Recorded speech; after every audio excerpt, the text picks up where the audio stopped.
মা, আমার হয়ে গেছে। মা, আমারও হয়ে গেছে। আচ্ছা তিতি, তুই বল তো। সোনার তরী, রবীন্দ্রনাথ ঠাকুর। গগনে গরজে মেঘ, ঘন বরষা, কুলে একা বসে আছি, নাহি ভরসা। রাশি রাশি ভাড়া ভাড়া, তবে যে বললি তোর হয়ে গেছে। হয়ে তো ছিল, আখু মনে পড়ছে না তো কি করব।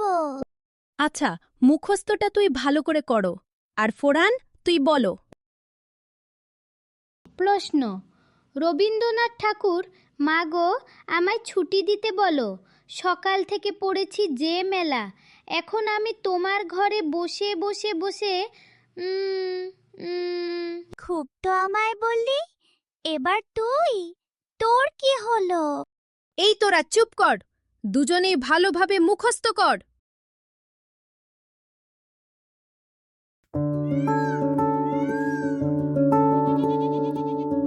মা, ওই পেঁচিটাকে তুমি কি সাজাচ্ছ অতক্ষণ ধরে?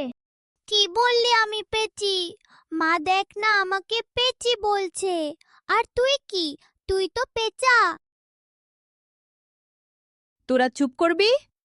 ফোরান, ওই ঘরে পাঞ্জাবি রাখা আছে, চুপচাপ পাঞ্জাবিটা পরে আয়, আমি চুলটা আঁচড়ে দিচ্ছি। এবার মা ফোরান আর তিতিকে অনুষ্ঠানের জন্য তৈরি করে স্কুলে পৌঁছালো।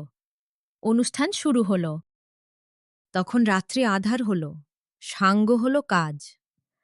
আমরা মনে ভেবেছিলাম আসবে না কেউ আজ। এবার মঞ্চে আসবে আমাদের বিদ্যালয়ের ছাত্র ফোরান।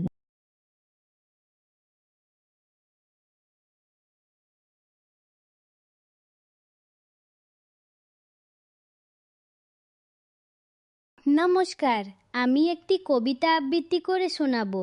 প্রশ্ন: রবীন্দ্রনাথ ঠাকুর, মাগো আমায় ছুটি দিতে বলো, সকাল থেকে পড়েছি যে মেলা, এখন আমি তোমার ঘরে বসে করব শুধু পড়া পড়া খেলা।